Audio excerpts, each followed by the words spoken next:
नमस्कार प्यारे बच्चों, स्वागत है आप सभी लोगों का आपके अपने डीजे सर में। तो प्यारे बच्चों, देखिए हम लोगों ने पिछले क्लास में ये आपका होमवर्क मैंने दिया था और जो हम लोगों ने दो परिमेय संख्याओं के बीच जो है वो माध्य परिमेय संख्याएं ज्ञात करना वो हम लोगों ने सीखा था, जिसमें से दो कंडीशन हम लोगों ने पढ़ा था कि जब एक परिमेय संख्या ज्ञात करनी हो तो उसके लिए फार्मूला मैंने बताया था। जब हमें एक परिमेय संख्या ज्ञात करनी होगी तो ये याद रखिए x + y/2 ये वाला फार्मूला, और जब एक से अधिक परिमेय संख्या ज्ञात करनी होती थी तो हमने ये फार्मूला पढ़ा था d = y - x/n+1, जहाँ पर जो है y का मान x से बड़ा होना चाहिए, मतलब x y से छोटा होना चाहिए। तो उनके बीच n परिमेय संख्या निकालने के लिए x + d, x + 2d, x + 3d, इस तरह से x + nd हम लोगों ने पढ़ा था। तो हमें यहाँ पर नेक्स्ट देखिए ध्यान क्या रखना है, इसके बाद हम लोग पढ़ेंगे एक सवाल। देखिए आपका होमवर्क है, इसको भी आप चेक कर लीजिए क्या आपका आंसर आया है कि नहीं आया है, देख लीजिए, मिला लीजिएगा। तो मैं आपको यहाँ से बता दे रहा हूँ। तो इसको सबसे पहले यहाँ पर हमें चेक कर लेना है कि कौन सा मान x है और कौन सा मान y है। तो देखिए क्या होगा। अब यहाँ पर बहुत सारे बच्चों को कन्फ्यूज़न होता है कि ये -6 बड़ा है कि -5 बड़ा है। तो हम लोग जानते हैं इंटीजर संख्याओं में कि 0 से स्टार्ट है और 0 के राइट साइड की तरफ जा रहे हैं तो पॉजिटिव संख्याएं 1 है, 2 है, 3 है, 4 है, इस तरह वो संख्याएं आ रही हैं। और जैसे ही 0 के अगर हम लेफ़्ट साइड में जाते हैं तो -1 है, -2 है, -3 है, -4 है। अब यहाँ पूछा जाता है कि यहाँ पर -1 संख्या बड़ा है कि -4 बड़ा है। तो यहाँ बहुत सारे बच्चे -4 को बताते हैं कि वे -4 संख्याएं जो है वो बड़ी हैं। ये पूरी तरह से गलत है, क्योंकि ध्यान दीजिए 0 जो है वो एक न्यूट्रल है। ये हमारा ना ही एक पॉजिटिव है और ना ही नेगेटिव है, न्यूट्रल है, और सबसे बीच में हमारा ये संख्या है और ये एक पूर्ण संख्या भी मानी जाती है। तो जो 0 के जितना ही नज़दीक नेगेटिव वाली संख्या होती है वे सबसे बड़ी संख्या होती है। तो अगर आपसे कोई पूछे कि -1 बड़ा है कि -2 बड़ा है तो आप बिल्कुल बताइएगा कि -1 बड़ा है, क्योंकि यहाँ पर -1 0 के सबसे ज़्यादा नज़दीक संख्याएँ हैं। क्योंकि 0 के अगर राइट साइड में जाओगे तो पॉजिटिव संख्याएं होंगी और वे बढ़ती चली जाएंगी और वे सबसे बड़ी संख्याएं होंगी। अब कोई पूछे कि -4 बड़ा है कि 4 बड़ा है, तो बहुत सारे ऐसे बच्चे जो -4 को भी बताते हैं। नहीं, ये तो पूरी तरह से गलत है, आपका 4 बड़ा है। अब इस केस में ये मत कहिएगा कि यहाँ पर 0 के नज़दीक तो 1 है तो 1 बड़ा हो जाएगा, 4 छोटा हो जाएगा। नहीं, ये पूरी की पूरी पॉजिटिव संख्याएं हैं। पॉजिटिव संख्याएं हमेशा बढ़ती हुई ही बड़ी होती हैं, और नेगेटिव संख्याओं में बढ़ती हुई संख्याएं जो है वो छोटी होती हैं, डिसेंडिंग ऑर्डर में हो जाता है आपका। ठीक है, तो याद रखिएगा -4 बड़ा है कि -3 बड़ा है, तो बस बताइएगा -3 बड़ा है, क्योंकि यह आपका -3 0 के सबसे नज़दीक है। ठीक है, तो याद रखिएगा। तो यहाँ पर -5 बड़ा है कि -6 बड़ा है। ऑब्वियसली यहाँ पर -5 जो है वो -6 से बड़ा होगा। तो इसका मतलब कि हमारा y का मान हो जाएगा -5 और x का मान हो जाएगा -6। तो बिल्कुल लगा दीजिए यहाँ से। फार्मूला क्या होता है, d बराबर होता है y - x/n+1। तो y की वैल्यू हो जाएगी -5 और x की वैल्यू हो जाएगी -6। और देखिए यहाँ पर n का मान देखिए दिया गया है, ये n की वैल्यू जो 4 लिखा है ना, वो n की वैल्यू 4 दी गई है। तो यहाँ से हो जाएगा 4 + 1। तो माइनस कितना होता है, प्लस होता है। तो 6 × 5 = 11 हो जाएगा, लेकिन यहाँ माइनस चिन्ह लगा हुआ है तो -11 लगा दीजिए। तो यानी हमारा कहीं कोई मिस्टेक है क्या? हाँ, एक मिस्टेक है। देखिए यहाँ पर ये माइनस है, लेकिन ये -6 है ना, ये आपका -6 है, तो ये माइनस प्लस होगा। फिर से मैं लगा रहा हूँ, ये माइनस है और ये माइनस। ठीक है, अब सही है। ठीक है, इसको हटाइए। तो अब ये हो जाएगा -5 माइनस हो जाएगा +6 और ये हो जाएगा 5। अब 6 में से 5 घटाएंगे तो 1 बचेगा। ठीक है, 1 बचेगा, और 1/5 जो है वो आपका d का मान आएगा। ठीक है, तो याद रखिएगा। अब हमें इसके बीच जो है, जो हमारा 1/5 आया है, और ये हमारा d का मान हो गया, और -5 और -6 के बीच हमें 4 परिमेय संख्याएं निकालनी हैं। तो फार्मूला याद रखिए, 4 परिमेय संख्याओं को निकालने के लिए x + d, x + 2d, x + 3d, x + 4D इसमें हमें रख देना है। तो ये हो जाएगा x का मान कितना है, -6 प्लस 1/5 कॉमा -6 प्लस 2/5 -6 प्लस 3/5 और ये हो जाएगा -6 प्लस 4/5। तो यहाँ से अब इसको जब हम सॉल्व करेंगे तो क्या क्या निकल कर के आएगा, देखिए जब -6 और ये आपका 1/5 है तो इसको सॉल्व कर दीजिए। सब सही है ना, ठीक है। तो पहले इसको सॉल्व कर दीजिए। तो ये इसका अगर हम एलसीएम लेंगे तो 5 ही आएगा। तो 5 छक 30 और 30 में से 1 घटा दीजिए, कितना हो जाएगा, ये आपका 29/5 यानी -29/5 हो जाएगा। ठीक है। इसी प्रकार यहाँ पर ये घटता हुआ संख्या चला जाएगा, -29 -28 -27 -26 इस तरह से वे संख्याएं आती रहेंगी। माइनस करेंगे तो वही आएगा। तो -29/5 हो जाएगा, कामा -28/5 हो जाएगा और -27/5 हो जाएगा। अगर देखिए कोई डाउट है आपका कि नहीं आ रहा है तो मैं दोबारा बता दूंगा, ठीक है। पूछ लीजिएगा, कमेंट बॉक्स में है, पूछ लीजिएगा। और टेलीग्राम चैनल ज़रूर ज्वाइन कर लीजिएगा, जिससे वहाँ पर अपडेटेड वीडियोस, वहाँ के लिंक और PDF सारे नोट्स आपको वहाँ पर मिलेंगे, ठीक है। और ये आपका हो जाएगा -26/5। तो ये हमारी 4 संख्याएँ जो हैं वो निकल करके आई हैं। तो इस प्रकार ये आपका है।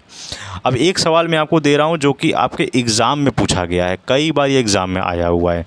और ये सवाल केवल उत्तर प्रदेश यूपी बोर्ड में नहीं, आप भारत के किसी भी बोर्ड में हो, ICSE में हो, मदरसा बोर्ड में हो, या राजस्थान बोर्ड में हो, MP बोर्ड में हो, महाराष्ट्र बोर्ड में हो, दिल्ली बोर्ड, कोई भी बोर्ड हो, कोई भी हो, ये सवाल ज़रूर पूछा गया है। देखिए क्या है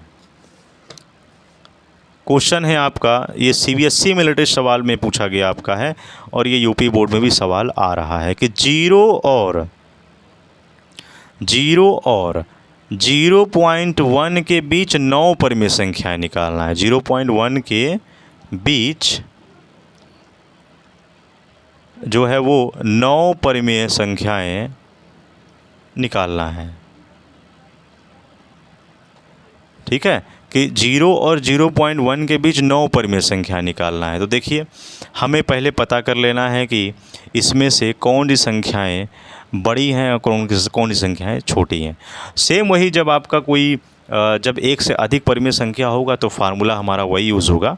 तो पहले इसको हम पता कर लेंगे, सॉल्यूशन से सॉल्व कर लीजिए क्या हो जाएगा। तो जहाँ पर देखिए ये 0 पॉइंट, पहले ये बताइए कि 0.1 बड़ा है कि 0 बड़ा है, या 0 छोटा है कि 0.1 छोटा है, पहले ये बताइए। देखिए यहाँ पर 0.1 है ना, मतलब 0 के समथिंग कोई नंबर, एक नंबर जोड़ी हुई है, कोई नंबर जुड़ा हुआ है पॉइंट में, तो जाहिर सी बात है 0 छोटा हो जाएगा, 0.1 बड़ा हो जाएगा। तो जो वैल्यू बड़ी हो जाएगी वो हमारा y का मान हो जाएगा। तो यहाँ पर y का मान है 0.1 हो जाएगा और x का मान 0 हो जाएगा। और n की वैल्यू जो कितनी परिमेय संख्या निकालना है, 9 निकालना है, तो 9 लिख दीजिए। अब यहाँ से इसको सॉल्व कर दीजिए। d बराबर हो जाएगा y minus x by n plus 1। तो यानी y का मान है 0.1 और माइनस ये 0 हो जाएगा और n प्लस 1 हो जाएगा। 9 + 1 = अब 0.1 को घटा दीजिए। बहुत सारे बच्चों को तो डेसिमल में घटाना भी नहीं आता है। अरे आप क्लास 9 10 में पढ़ रहे हो तो कम से कम डेसिमल का घटाना जोड़ घटाना तो सीख जाइए, डिवाइड करना सीख जाइए। देखिए मैं आपको बता रहा हूँ, ध्यान से देखिएगा कैसे काटना है। यहाँ पर डेसिमल के बाद कितना नंबर है, 1 नंबर है। तो हमेशा ध्यान रखिए, अगर हमें डिवाइड करना है या मल्टीप्लाई, मतलब हमें अभी माइनस करना है, तो हमेशा डेसिमल के सामने डेसिमल नंबर लिखिए और उसके आगे जितना हमें रिक्वायरमेंट है उतना 0 बढ़ा दीजिए। क्योंकि अगर मेरा मान लीजिए कोई नंबर मैंने 1 लिखा, अब इसके बाद मैंने डेसिमल लिख दिया, मैंने 0 लगा दिया, इसका डेसिमल के बाद अगर केवल 0 लिखा हुआ है उसका कोई मतलब नहीं है, वो 1 ही माना जाएगा। लेकिन अगर यहाँ पर डेसिमल के बाद 0 के बाद अगर कोई नंबर लिख दिया तो इसका वैल्यू होता है, इसको हम चेंज नहीं कर सकते। लेकिन जब कोई केवल अगर 0 लिखा है तो उसको हम हटा सकते हैं। तो यहाँ पर मैंने 0.0 लिख दिया और इसको माइनस कर दीजिए। अब 1 में से 0 जाएगा तो 1 बचेगा और यहाँ पर 0.1 बचेगा। यानी माइनस करने पर क्या संख्या आया है, यह आया है 0.1/10। अब ध्यान दीजिए, अब ये नीचे 10 है, 0.1 है, तो जब 10 का यहाँ भाग देंगे तो यहाँ जीरो कितना है, यहाँ पर नीचे डिनोमिनेटर में पार्ट में एक जीरो है। इसका मतलब जब हम इसको डिवाइड करेंगे तो मेरा दशमलव के बाद 2 नंबर आ जाएगा। कैसे? क्योंकि ऑलरेडी एक नंबर दिया गया है और जब जीरो से भाग देंगे तो 2 नंबर आ जाएगा। 2 नंबर कैसे आएगा? ये जो हो जाएगा 0.01 हो जाएगा। ठीक है, तो 0.01 हो गया। यही हमारा जो है वो डी का मान है। क्या है? 0.01, ये हमारा डी का मान है। और जब ये आ गया तो बस आसानी से आप वहाँ से 9 परिमेय संख्याएं निकालनी है तो 9 ठो निकाल दीजिए यहाँ पर। ये हो जाएगा x plus D, x plus 2d, x plus 3d। इस तरह से करते करते x प्लस 9d वही हमें निकालना है। तो हमारा x का मान कितना दिया गया था? 0 था। कितना था? 0 था। यानी क्या हो जाएगा? 0 क्या हो जाएगा? 0 प्लस ये हो जाएगा d का मान कितना है? 0.01 और कॉमा लगा दीजिए 0 प्लस। अब देखिए सब में 0 0 जुड़ा हुआ है तो हम 0 को हम क्या लिखें? ठीक है, मैं 0 को मतलब अभी मैं कुछ स्टेप लिखूंगा। देखिए आपको ये पूरी संख्याएं निकलनी है, x plus 3d, x plus 4d, x plus 5d। इस तरह से हम पूरा लेते चले जाएंगे x प्लस 9d तक। तो ये हो जाएगा 0 प्लस, अब यहाँ पर 2 का गुणा करेंगे 0.01 में। इसी प्रकार 0 प्लस 2 का गुणा 3 का गुणा करेंगे 0.01 में। फिर इसी प्रकार 0 जोड़ेंगे, फिर 4 का गुणा करेंगे 0.01 में। इस तरह से पूरा निकालेंगे तो 0 जोड़ते हुए हम 9 का गुणा कर देंगे 0.01 में, तो हमारा वो 9 संख्याएं निकलेगा। तो यहाँ से तो पहली संख्या हमारी क्या निकल कर के आएगी?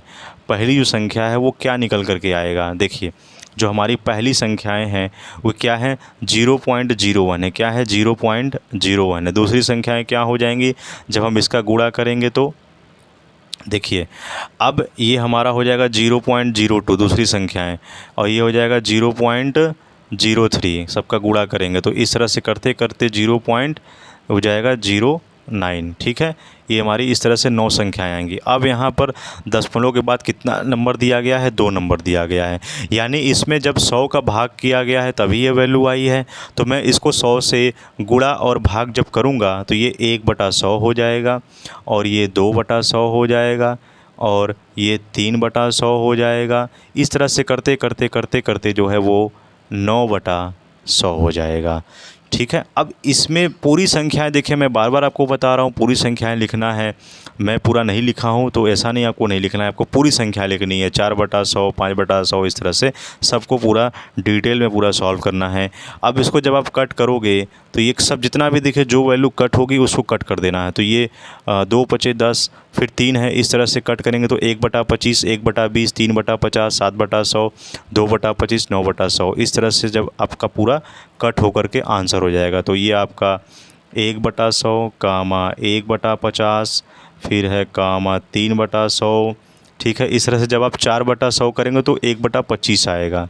ठीक है, इस तरह से करते करते पूरा 9/100 जो है वो आंसर आएगा। ये पूरा आपको करना है। ठीक है, ये ध्यान दीजिएगा।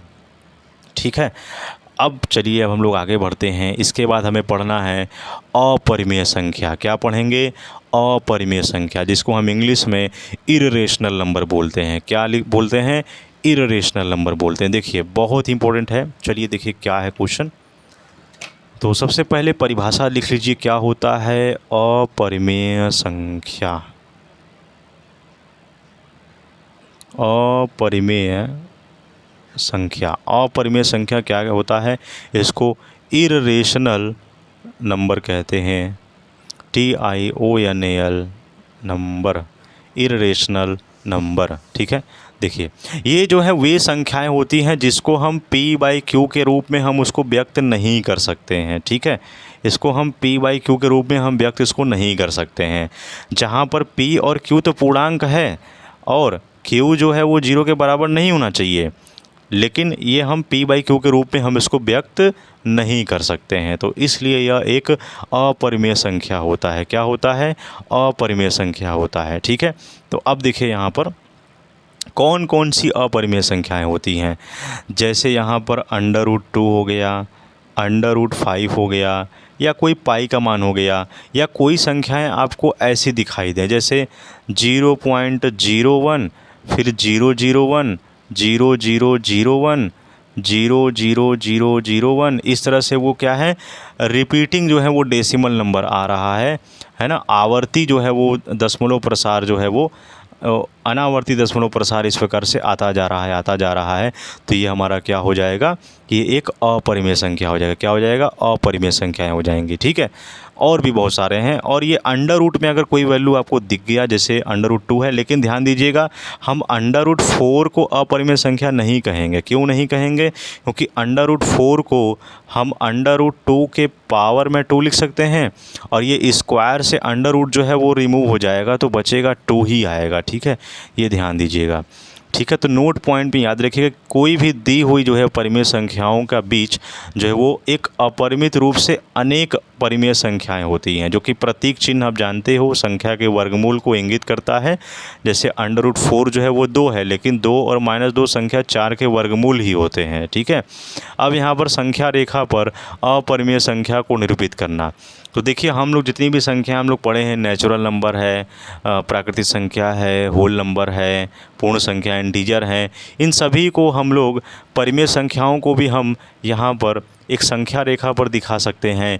लेकिन जो अपरिमेय संख्या है उसको संख्या रेखा पर दिखाना थोड़ा मुश्किल होता है, तो उसका थोड़ा सा रूल्स होता है। इसमें आपका पाइथागोरस थ्योरम यूज़ होता है अपरिमेय संख्या को दिखाने के लिए। जैसे आपसे एग्ज़ाम में पूछ सकता है कि संख्या रेखा जो है √13 को संख्या रेखा पर दिखाइए। संख्या रेखा पर उसको दिखाना है कि √13 आप कैसे दिखाओगे संख्या रेखा पर। तो पहले ध्यान दीजिए कि हमें इसको कैसे करना है। तो 13 को हम कुछ इस भागों में तोड़ेंगे कि जो, अब पहले छोड़िए, पहले इसको पहले पाइथागोरस थ्योरम जानिए क्या होता है। देखिए, पाइथागोरस थ्योरम हमारा ये कहता है कि अगर कोई हमारा समकोण त्रिभुज है जिसमें से हमारा ये क्या होता है, आधार, जिसको हम क्या कहते हैं, बेस, क्या कहते हैं, बेस, और ये हमारा लंब जो है परपेंडिकुलर, ठीक है, ये हमारा जो परपेंडिकुलर है ये हमारा लंब है, और ये हाइपोटेनियस, इसको हम कर्ण बोलते हैं। क्या बोलते हैं, कर्ण बोलते हैं। तो यहाँ पर पाइथागोरस थ्योरम के आधार पर ये हमारा कर्ण का एक फार्मूला निकलता है। अगर आपसे हाइपोटेनियस की वैल्यू पूछेगी तो कर्ण का स्क्वायर जो है वो बराबर होता है आपका आधार के स्क्वायर के। ठीक है, ये आपका आधार के स्क्वायर के, और प्लस ये जो आपका परपेंडिकुलर यानी जो लंब है उसके स्क्वायर के बराबर होता है। अब आधार जब पूछेगा तो हम इसको ट्रांसफ़र करके माइनस कर देंगे, लंब पूछेगा तो आधार को ट्रांसफ़र करके माइनस कर देंगे, कर्ण में से घटा देंगे। लेकिन जब कर्ण पूछा गया है तो हम आधार और लंब को क्या करेंगे, जोड़ देंगे। तो यहाँ पर देखिए, आपका जो √13 है, √13 को हम किस भागों में तोड़ें कि वे मेरा स्क्वायर फॉर्म में बनेगा। जैसे अगर मैं √13 को अगर मैं 9 और +4 को रूप में तोड़ूं, तो ये 9 को मैं 3 का स्क्वायर लिख सकता हूं, और +4 को मैं 2 का स्क्वायर लिख सकता हूं, बिल्कुल लिख सकता हूं। तो ये मेरा एक बन गया। यानी यहाँ से हमारा एक लाइन हम ड्रॉ करेंगे, स्केल से आपको यूज़ करना है, और एक समकोण त्रिभुज ऊपर बना लेना है। हम कोई नाम दे रहे हैं, ए है और ये बी है, और ये हमारा सेंटर जो है वो ओ है, और ये हमारा क्या है, एक रेखा है, लाइन है। तो वो इनफाइनाइट तक वो आपकी रेखा जाएगी। तो यहाँ से हमारा जो ओ और ए के बीच की जो संख्याएं हैं बेस, वो 3 हो जाएगा, और हमारा जो लंब है वो 2 हो जाएगा। कैसे हो जाएगा, अभी उसको हम सॉल्व करेंगे। हम ए को मानेंगे यहाँ पर 3 और बी को मानेंगे 2। अब यहाँ संख्या रेखा पर जो संख्या रेखा है, ओ ए का मान कितना दिया हो जाएगा, 3, और ए बी का मान हो जाएगा 2, क्योंकि मैंने यहाँ पर लिखा है। तो इस प्रकार हमको ऐसा हमें खींचना है कि हमारा जो ए बी है वो क्या है, ए बी क्या है, वो हमारा परपेंडिकुलर, ये परपेंडिकुलर का सिंबल होता है ना। मतलब जो हमारा ए बी है वो ओ ए पर एक लंब है, उसके ऊपर ये खड़ा है, स्थित है। ठीक है, तो ये ओ ए पर है हमारा, ठीक है। और फिर हम क्या करेंगे, OB को हम मिला देंगे, OB को क्या करेंगे, हम इसको मिला देंगे। मिलाने के बाद हम पाइथागोरस थ्योरम का यूज़ करेंगे। क्या करेंगे, पाइथागोरस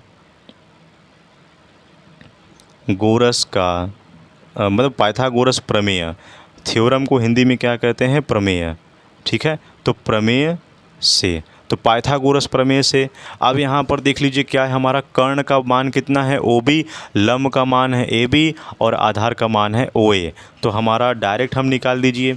अब यहाँ पर कर्ण बराबर जब निकालेंगे तो जब हम इसको स्क्वायर को जब हम हटाएंगे तो यहाँ से ये अंडर रूट में आ जाएगा, ठीक है। ये कर्ण के स्क्वायर को जब हम हटाएंगे तो ये अंडर रूट में आ जाएगा।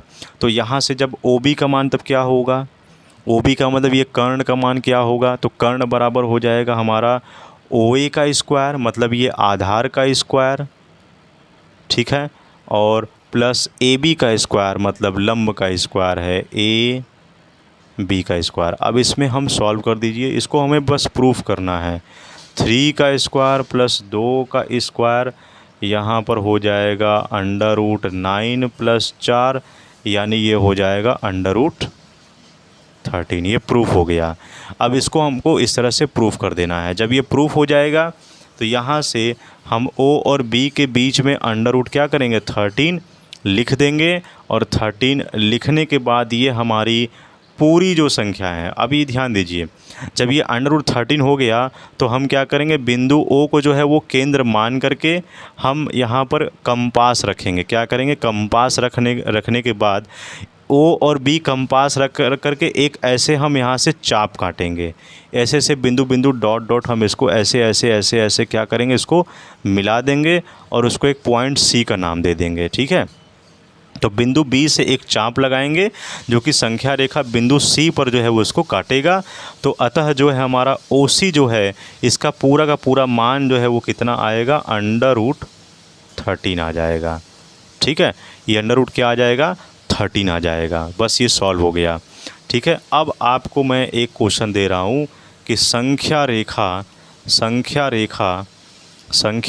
पर ये क्वेश्चन है आपका, एग्ज़ाम में पूछा गया है।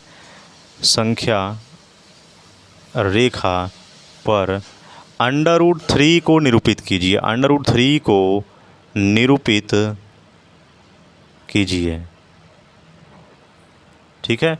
संख्या रेखा पर अंडर रूट 3 को निरूपित कीजिए, ठीक है। ये आपका होमवर्क है, इसको मैं नेक्स्ट वीडियो में प्रूफ करके बता दूंगा। फिर हम लोग पढ़ेंगे वास्तविक संख्याएं आपका नेक्स्ट वीडियो में। तो ठीक है प्यारे बच्चों, मन लगाकर पढ़िएगा और कोई डाउट होगा तो ज़रूर पूछ लीजिएगा। मिलेंगे आपसे नेक्स्ट वीडियो में। जय हिंद, जय भारत।